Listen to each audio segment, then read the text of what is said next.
Welcome to your June 2025 AIM lecture. I'm Jason Pantana, your instructor, and today we're going to be getting into, or at least getting started with, how do you automate with AI? Now, a note before we get into the actual focus of our topic this month, which is whether you're new to AIM or you've been a member for some time, you've likely become accustomed to our cadence of every single month, we specify a specific marketing topic and then we AIify it.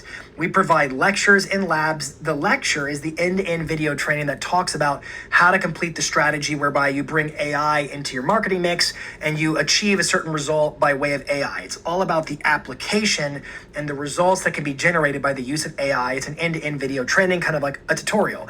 And then to support it, we have this bolt-on lab session, which is a live stream Zoom where I can see you and you can see me and I answer your questions and I go through step-by-step demonstrations to make sure that you're implementing and integrating all the stuff you're learning in the lecture into your business. So every month there's been a set topic and then a lecture and a lab that we utilize as the primary mechanism of training on how do you do that specific marketing task. However, good news is this academy, this community is growing. And so to meet everybody where they are, some of you are coming in and you're more on a beginner level of AI. Some of you are more advanced.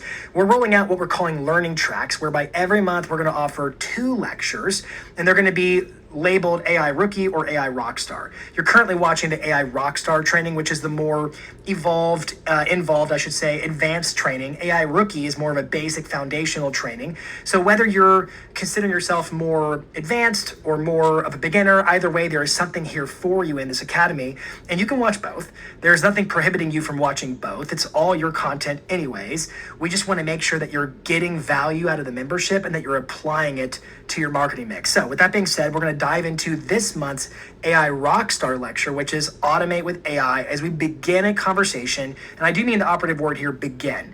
We're going to be getting into agentic AI, which is a big buzzword. And if I pop up the slides here really quick, we'll jump into, you probably heard this expression in the broader AI community called AI agents. You're like, oh no, is that a real estate agent? Are they going to replace me? No. It's using agent in a very neutral sense.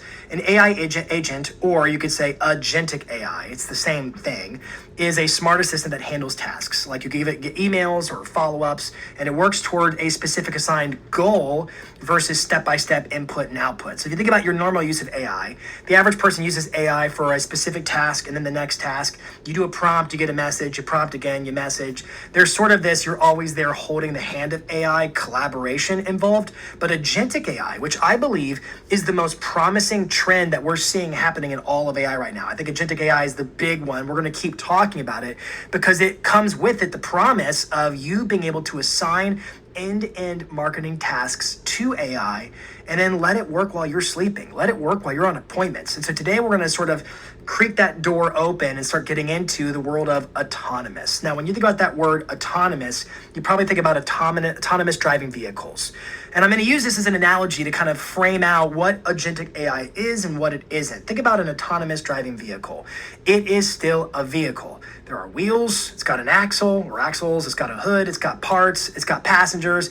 It's still a vehicle that moves from point A to point B. The difference is that it's being driven by effectively a machine. It's autonomously being driven versus by a human driver. And in the same sort of way, when you think about agentic AI, we're still working with the same marketing tools. I mean, we're still working with MailChimp and Facebook and Instagram and YouTube, and we're still working with your CRM and text and email. We're still working with the same tools in terms of marketing channels and tools. The difference is, are you doing it? Is your admin doing it? Or can we assign it to an AI agent to perform specific marketing tasks for you? Now, this training is going to be divided into 2 major portions or 2 major sections. Maybe think about this as an A side and a B side, outside in versus inside out. And the fine print under outside in says apps in AI. We're going to begin by talking about some major inroads that are being taken whereby your favorite apps, anything from like MailChimp to Dropbox, that are considered external to your favorite large language models like ChatGPT or Claude, are now able to be integrated within your chat. So I'm going to show you that. And then the main focus of our presentation today is inside out, whereby we're putting AI and apps to scale and streamline your marketing. This is all about taking our first step in the world of agentic AI. Now, couple of new features to be aware of in some of our favorite big, large language models. ChatGPT has a new feature called connectors. Claude has a new feature called integrations. Gemini has a new feature called apps. They are all basically the same thing where you can connect outside apps inside your language models. I'm going to focus predominantly on Claude today for a couple of reasons. Let me briefly just show you these integrations if I could, ever so briefly. So I'm going to just jump over to ChatGPT just for kicks and giggles, and I'm going to click on my icon. And I'm going to go to my settings, and I'm going to click on connectors, and you can see here you have the ability to actually connect third-party apps where they actually become integrated inside of your actual chats. I can ask questions about, did so-and-so sign that contract, is in the folder in Dropbox, and it can actually look without me leaving the chat. It can look at my emails, my calendars, and answer questions for me. Now, most of these integrations are limited to read access, not write per se. They don't go do marketing for you at this juncture. They mostly give you intelligence and have access to view things. So keep that in mind. There are limitations. And then the big one we're going to focus on is Claude. In your settings, there's an integration with Claude. So I went settings, and then I went to integrations. And then you can see that Google's already cut their own deal, Google Drive, Gmail, Calendar, but there's this fourth one here that is the money shot, and the main reason we're focusing on it, called Zapier. This integration is only in Claude. Only in Claude. So you saw that ChatGPT had their connectors. These are the connectors. I'll link these up for you below the video on the page as well if you want to read these, like Asana, Cloudflare, Plaid, Sentry, Square, but Zapier, that's the big ticket for me is Zapier, because if you're unfamiliar with Zapier, which leads us back to our slides for a quick moment here, we're going to also be talking about some automation tools that have been around for a while. The big three include Zapier, Make, and N8N. They're the big three. Now I'm going to focus mostly on Zapier, but I want to give a disclaimer. You may be watching this video, you might be saying, I use Make, I use N8N, and I say good for you. I'll be honest, Make and N8N are both more capable than Zapier, and they cost less. You're like, well, Jason, why are we talking about Zapier? It costs more and it's less capable for a few reasons. One, it is easier to use. Two, it has more app connections. I'll cross that bridge in a moment. And three, it is the only one available to Claude right now through what Claude calls their MCP program. I'll explain that momentarily. First, I want to highlight that benefit of lots and lots of apps. Zapier gives you connection to over 8,000 apps. If I click this, is going to open up a tab for us here really quick. Let me jump over to Chrome view. And so I'm currently on Zapier, and I'm looking at all their connected apps, and I just want to show you some of these. So your brain starts to put the connections together, like, wait a minute, I can connect these apps to Zapier. And then by extension, Zapier can get connected to Claude, which means I can have things happen in Claude because of Zapier being the gateway to all these apps. Yes, apps like what? Well, like Google Sheets, Facebook Lead Ads, ChatGPT, OpenAI, Gmail, Slack, Salesforce, HubSpot, Shopify, QuickBooks, Calendly, MailChimp, Google Calendar, Notion. You go on, we're talking like Follow Up Boss, Dotloop, Sierra Interactive, you name it. It's pretty much in here. There are very few Google Forms, Instagram's in here, Microsoft's in here, Stripe's in here. It's just on and on and on. Spacio is in here. Just all the apps, just about Trello, almost all the apps you're using in your business. Monday, they're in here. Zoom, it goes on. You can even look over here on the filters where it's got by categories, by premium, by beta. And within each of these apps, there are different permissions or functions about which Zapier can allow you to control or influence. I'll cross that bridge in just a moment. Let's jump back to the slide. So the first thing I wanted your brain doing is, oh my gosh, there are so many app connections. I can connect so many things. This is incredible. Yes, it is. Now, when you think about how do you connect an app to a tool like Zapier, there's two ways to connect apps.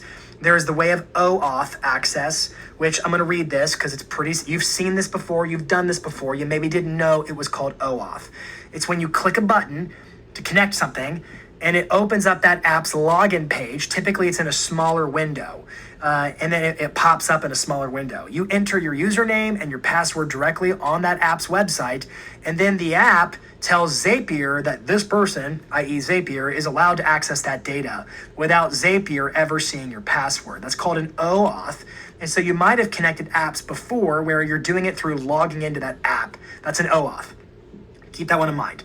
Next one is an API key. Sometimes you're connecting apps through API keys where you go into your app's settings. So like you go into MailChimp's settings or something like that, and you find a long string of letters and numbers called an API key. This key is, you should protect it like a password. You don't share this anywhere. It's like basically a password.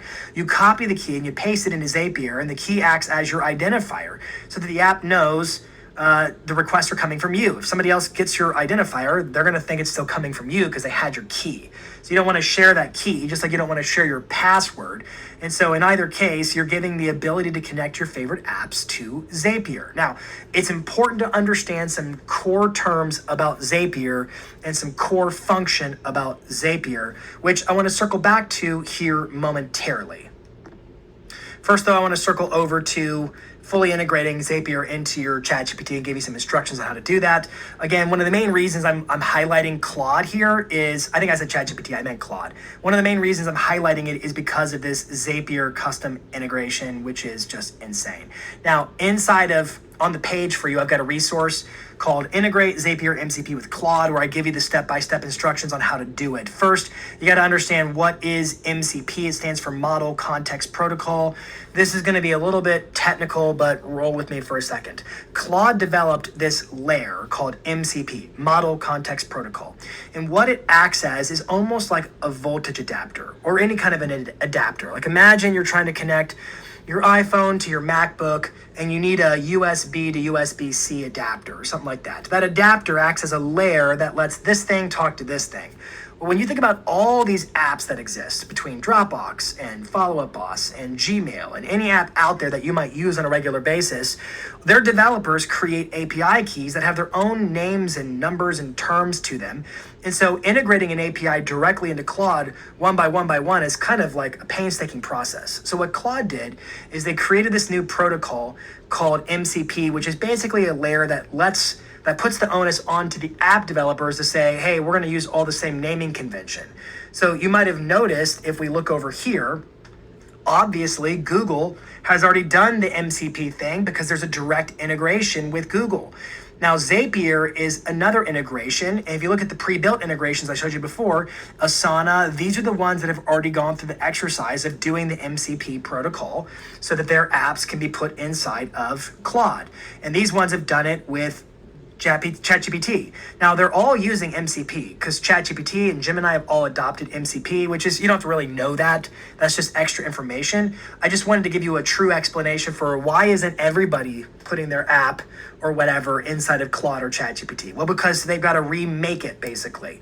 And hopefully that's helping you see why Zapier is such a big deal. Because Zapier basically gives you early access to over 8,000 apps that have not done the work to make themselves MCP ready, but they are already in Zapier. And so I can start using them within my Claude chats because of this MCP thing. Now, let's jump over to this resource. So it explains what MCP is as much as you need to know. Don't worry yourself too much about it. And then it gives you some notes about what accounts you need or don't need.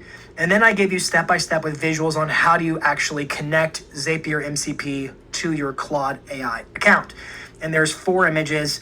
And then there's like, go to this website here, click the Get Started button there. That brings up a website like this. Click New MCP Server, and then you'll choose this one. So like if I jump over, I think I have mine open now. So like you can see, I've connected, this MCP server is connected to the client below, Claude.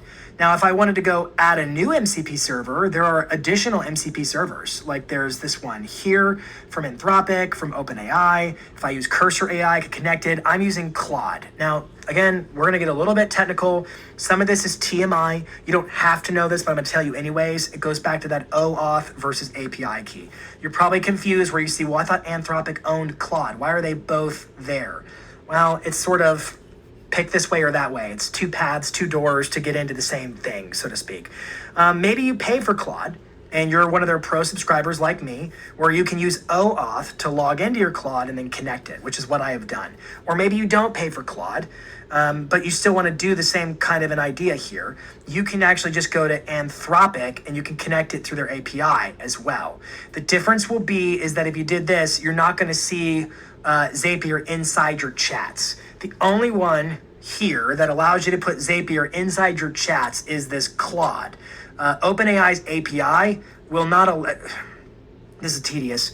You can have multiple accounts. You can be a subscriber of ChatGPT, but also have an OpenAI account where you say, hey, I'm going to pay for API access and I'm going to give you $10. And when the money's gone, it's gone. And it's usage-based pricing.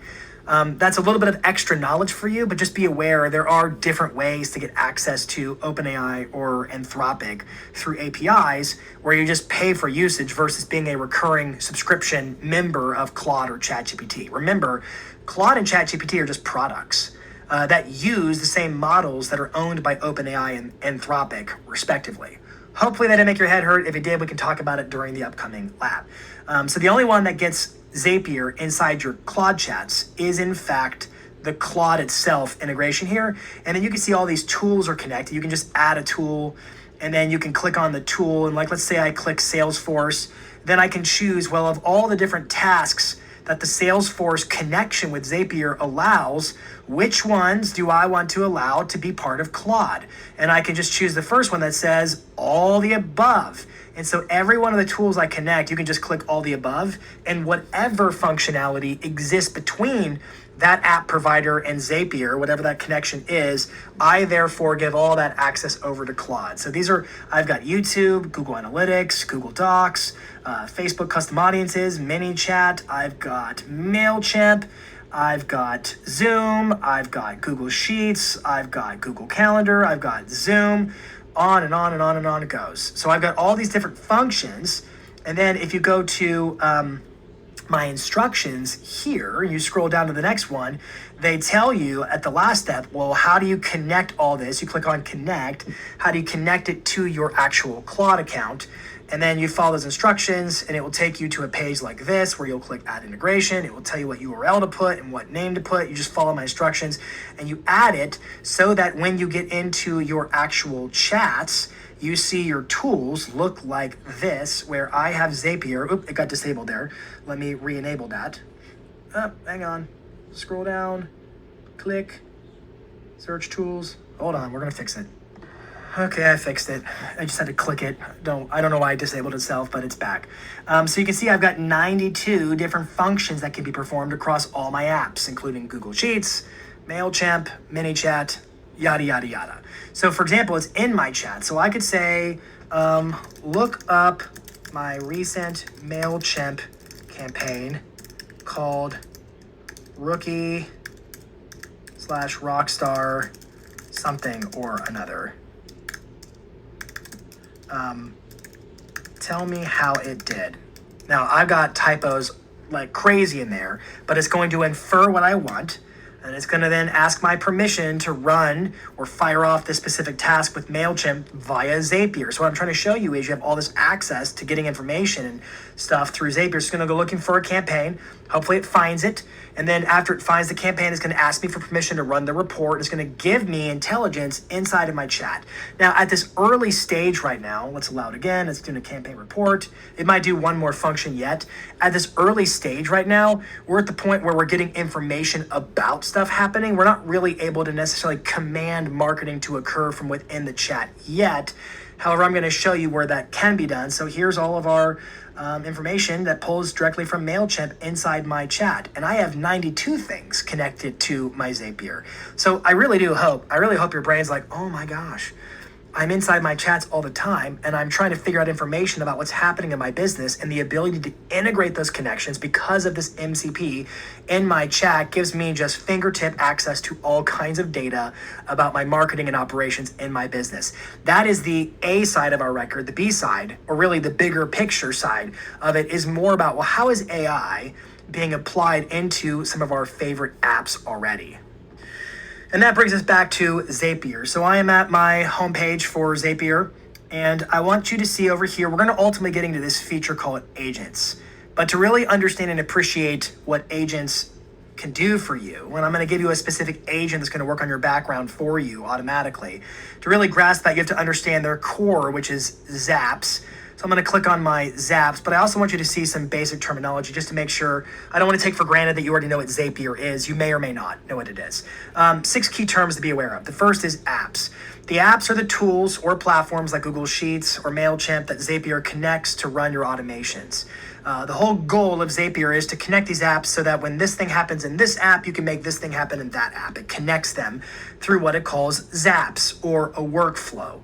A workflow, i.e. a zap, is the full automation process from trigger to outcome, including all the steps and logic paths. So just for kicks and giggles, if I jump over to my Zapier, you can see I've got several zaps in here that are either running or not running.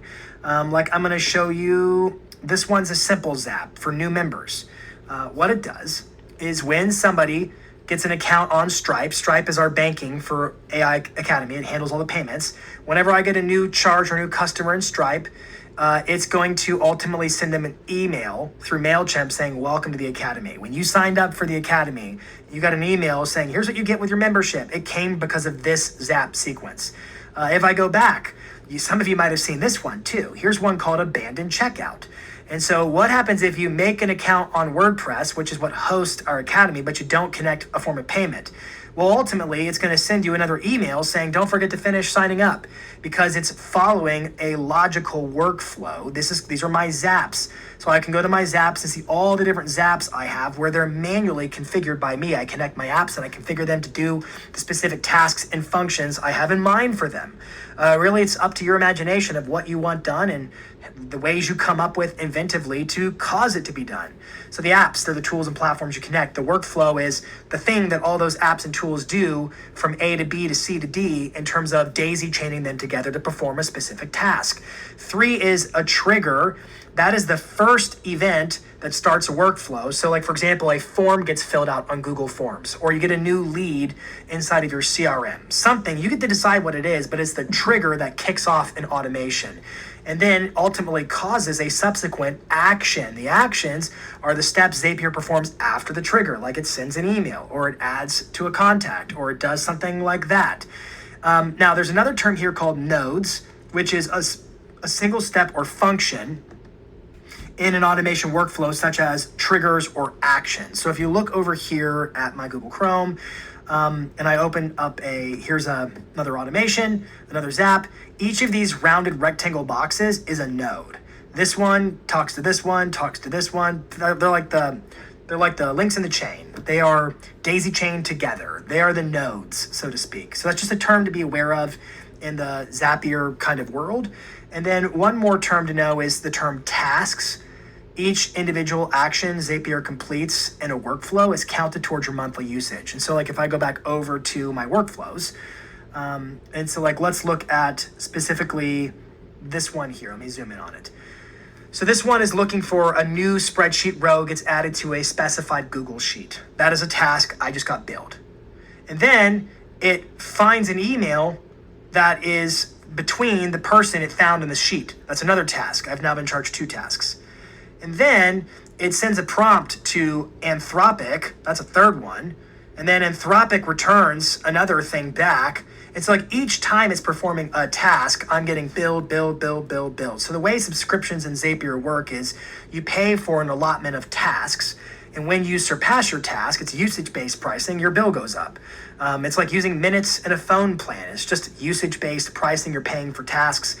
It's not one automation. It's all the respective tasks in an automation. I'm getting billed each and every time. Now, this is a side note. There are some nodes that Zapier allows you to use for free. Like the filter node is one that's provided by them, and it just allows you to do like a true or false logic. If this does happen, then move on. If it doesn't happen, stop the workflow. These do not get charged tasks, but you can just make it a rule of thumb. If I'm asking it to do something, every step is ching, ching, ching, ching, ching, the cash register tallying up money that I'm going to owe them in my subscription for my subscription for Zapier. Now, what I'm hoping you're feeling at this moment in time is a sense of, oh my gosh, this is overwhelming. He is out of his mind. I don't have time to do all those nodes and workflows. What an absolute waste. I'm going to quit watching right now. Please don't. I want you to feel the pain of all that work of creating zaps so that you can then realize how awesome what I'm going to show you is. I don't think that was a good sentence. How what I'm going to show you is awesome? I don't know, whatever. Let me get into it. So we're going to share my screen up again, and we're going to go over to Zapier, and we're going to tap on, I went to the wrong place.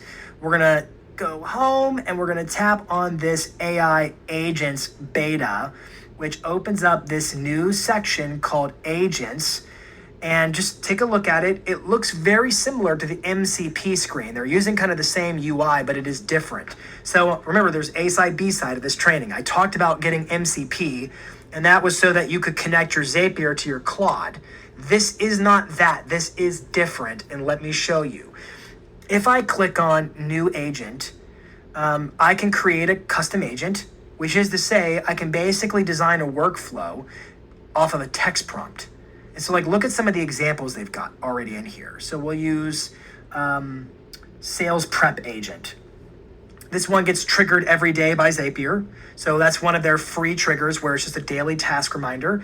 And then it says, look at all my calendar events today. And then it links to the Google Calendar for multiple events. Find all external participants, people who have different email address domain than mine, and do a web search for each of those people's email addresses. And then summarize who those people are and where they work and what the title they have and blah, blah, blah. And then Slack me their information right there. So you can just use a human language, a natural language prompt, and then it will reverse engineer what it needs to do. Here's one called SEO analysis. The trigger is on demand.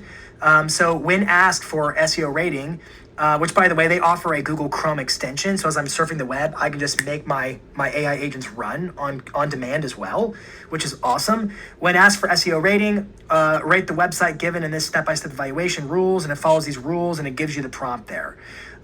Here is another one. I want to see if I can find the one I was working on. Here's a customer sentiment analysis one. That's fascinating. Oh, this one's good. Support email agent. So it's when I get a new email, look at the contents and determine if it's a question from a customer. Now, let that statement just settle in for a second. Because you can see when it links in, let me just zoom in really close for us. That didn't work. Let me zoom in differently. Let's zoom in like this. Come on, computer, you can do this. I believe in you. Okay, it's not going to zoom in. It's fine. You can see the node here. So when I was working with the regular Zaps, the nodes, let me just remind you, let's go into an old school Zap. Let's look at this one. Each of these rounded rectangle boxes represents a node. There is nothing in between the node. It is like hopscotch from this square to this square to this square. There is nothing in between them, every node. And I'm using filter nodes and things like that because there is sometimes conditional logic that I have to think of, or it's going to run into a brick wall. There is no intelligence in these workflows to know how to fill in the in-between steps. But look at this. When I get a new email, look at the contents and determine if it's a question from a customer. There's no node for that. The AI is built into the process where it's going to look at my emails from the trigger event and it will, on its own discretion, make the evaluation if it came from a customer or not, based upon its own intelligence. To me, that blows my mind and absolutely streamlines and simplifies the process of creating marketing automation. It's almost like I'm talking to my admin. Hey, you're going to open up my inbox, and I want you to look and see if you can tell if the emails are from a customer or if they're an inquiry or something like that. And I'm going to rely upon that person's basic skill set and intelligence to discern, oh, that's definitely a customer email. That's not a customer email. And they're going to get better at it over time. In that same way, this AI agent is going to improve over time. Now, there's lots of already started ones here. And I do have a resource for you inside the Academy. So if you look below the video on the page, you'll see a link to Automated Client Review Request Zapier Agent that explains what this is. And then it does say this is a beta feature. It might have bugs or limitations. Don't beat your head against a brick wall because you get mad at it sometimes. It is new. And then how to use it and walk you through the exact steps. So this is here, and then I'm going to give you a simple prompt that we're going to do together. Now, let me walk you through the logic of this. And this is going to be the core of the training. We're going to use this as the mechanism to deliver the training of understanding to you. But I'm really encouraging you to have a bigger picture view. I'm going to give you an AI agent to make today. But what I really want to do is give you the gift of knowledge so that you can make 1,000 AI agents. But do remember, you get charged when it runs tasks. So just watch your bill with Zapier, okay? You heard it from me. What does this AI agent do? Well, the one we're going to build together today is designed to do something quite simple. Whenever you mark a transaction as closed or sold, and whatever you use to manage your transactions, it could be Monday, it could be Loop, it could be Asana, it could be a Google Sheet. Wherever you manage your transactions, we're going to establish a trigger that when it gets marked as closed, that's going to fire off a process of sending out a request for a review, but we're going to do something a little bit special. We're going to send out a request for a review whereby we ask the AI to look at your back and forth emails with this respective client to make sure there's positive sentiment. And if the sentiment isn't positive, it's not going to ask for the review. But if it is neutral or positive, it will ask for the review. And so I'm going to use that as a first step into agentic AI, making AI agents in Zapier. Now, we're going to actually do it together two ways. I'm going to help you create the traditional workflow through an old school Zap, and then I'm going to give you the prompt for doing it the new way with an AI agent, and you can decide which one you like more as you learn how to get into a tool like Zapier. Okay, so let me go ahead and share my screen. So I want to look at the prompt together. It's here inside of your resources, and it reads, I've bolded the text whenever you need to change it. So the bold text means it may need to get changed for you. So I said, when the deal status column of a row in a Google Sheet is changed to closed. So that means my trigger is going to be, I'm using a Google Sheet, it manages my transactions, and it goes from pending to closed. That's going to trigger this automation to occur. That's going to tap the AI agent in. Number one, it's going to scan all the email folders, inbox, sent, spam, trash, subfolders associated with the client for sentiment related to the agent and the transaction, Gmail. And then these represent the nodes, and I'll show you how that looks in a second. If negative sentiment is detected in an email, stop the workflow, tell me you stopped it. If the sentiment is neutral or positive or not applicable, then send a first name personalized, well-formatted email to the client, address the client by name, first name, reference the property address, and then highlight one of the deal details found in the Google Sheet. If no meaningful detail is available, don't make something up, just skip this part. The third bullet is clearly indicate whether the client purchased or sold a home based upon the Google Sheet data, and then include these review links. And these links go to the Carpenter Kessel team. You're going to sub those out for yourself, of course. And I will remove those for your view before I actually publish this video. Ensure the email is warm, grateful and concise. Send an email directly to the client using their contact information, and then email with the following sender signature. Best regards, Jason Pantana. Okay, so that's our simple prompt. I'm going to go ahead and copy it to my clipboard. And then we're going to go into our AI agents, and we'll just go create a custom agent. And then I'm going to click paste, and then I'm going to click create. And sometimes I don't love this. It's going to modify my instructions, and I'm going to just write over them again. Because it's actually being powered by OpenAI right now. So let's go. I think it kept it as is, but just in case okay, look at this. It did. This is great. It automatically inferred the nodes. It put them in there for me. Heck yeah. Now my trigger needs to be defined. So I'm going to click up here where it says trigger. And just to show you, get your left-hand sidebar, your instructions that you're writing. This is your workflow. And this is your agent preview where you can chat back and forth to make sure it works. What's also awesome about AI agents in Zapier is they learn from your chat. So they get incrementally smarter the more you use them. Let's get the trigger set up. I'm just going to click it. It's coming from my Google Sheets. It's going to be, which spreadsheet am I going to use? I'm going to use transaction management demo. Okay, and the worksheet, it's going to be the only worksheet in there. If I click show all options, it does have this option for a trigger column, which I am going to use. And I'm going to say deal status is going to be the trigger column. Now, let's go look at my spreadsheet. This is my sample spreadsheet right there. Address, client name, email address, transaction type, deal status. I made column E the trigger. And so when it changes from pending to closed is when it's going to go. Something like that, okay? Or whenever a new row gets added, and then when it goes to closed is officially the pistol fire, start your engines and go. Okay, you may think, well, I don't want to use a Google Sheet. Fine, change your trigger. If you jump back over here, you can just click on the trigger. I could click on replace trigger. You could do it with Monday. You could do it with follow up, boss. You could do it with, let's say, dot loop. You could do it with whatever you use. It's probably already in there. So whatever you want to do, it's fine by me. I think bold trail's in there. You get a lot of choices. Let's keep looking at our prompt to make sure it's good to go. So whenever the specified row in the Google Sheet, which I established, that specified row or column is the trigger column right there.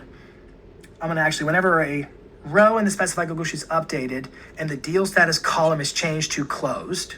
Okay. Then search all email folders, inbox, sent, spam, trash, and subfolders for emails related to the clients and the transaction. And then it's going to be, there's the task that put in there. I want to just see if that stayed true to where I had it.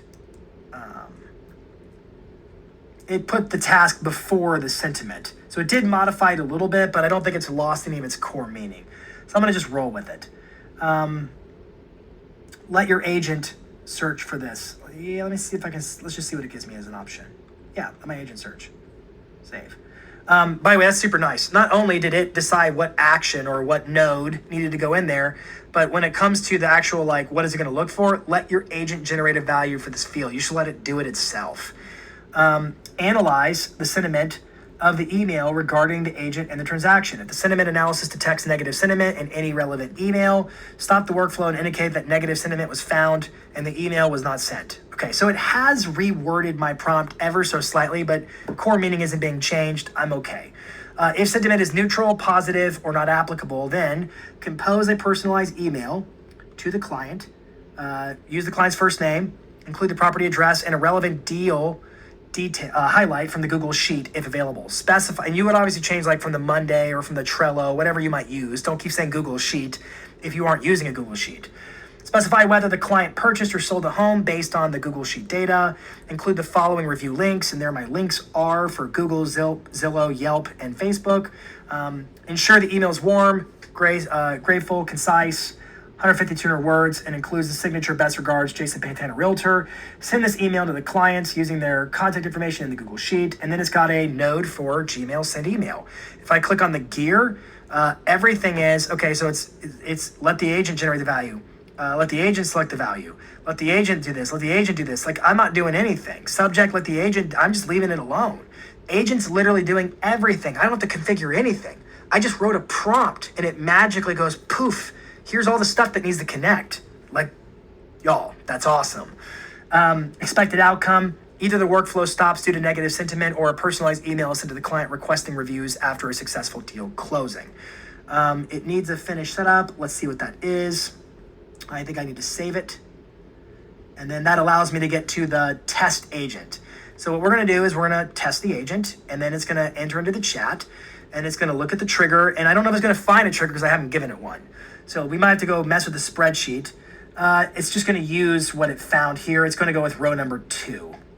So it looks like it's taking that 123 Main Street one right there. I can collapse this.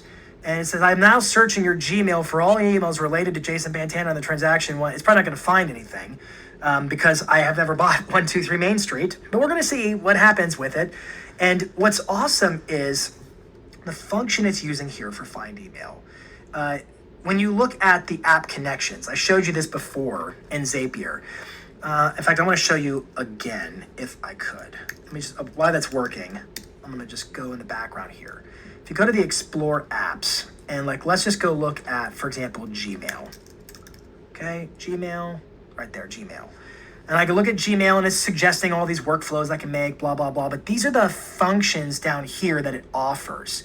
One of their functions is, let's go to actions, is send an email. I'm looking for find. Let's go, I guess, triggers and actions, load more. There's one called find email. I'm just trying to find, there it is. Oh, there it is, I found it. Find email. And if you look at the fine print on this, it just searches for keywords. But if you are manually configuring a Zap versus an AI agent, like for example, like let me show you, I've got this workflow here too, in this little Zap, just to demonstrate how much harder it is to make it this way.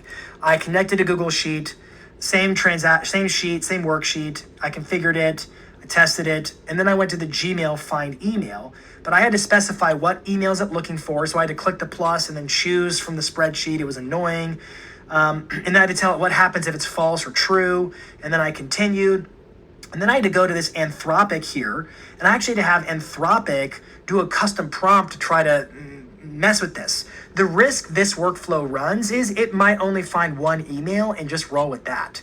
Versus this AI is looking at all the emails across inboxes, spam, etc., because there's this like element of connective tissue. I don't actually have a node or an action for telling it to look at all these little details, except that this is in the prompt. I didn't assign an additional action. I didn't connect a different app. I'm just giving it some extra levels of instruction so that when it performs the available function, it has greater intelligence in the way that it does it. I don't know if I'm really communicating that in a clear way, but if you have questions on it, we can talk about it in the lab.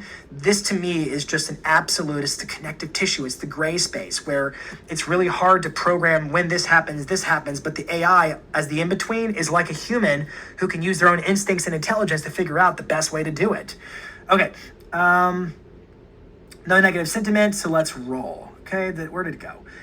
Find email, action complete, tool complete, what did you do? Summary about behavior, okay, great. So I'm gonna just say, roll to the next test then. Let's send the email. Okay, so we're just testing it.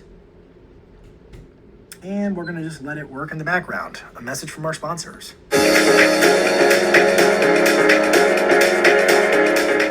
Okay, and we're back, and once again, I found negative feedback, and then it drafted this email for us, and it's like, hi, Jason, congratulations on the successful purchase of your new home on 123 Main Street. It has the right address. Let's see, was it actually a purchase? Let's just double check against the transaction. So it pulled from this first row, which was indeed a buyer.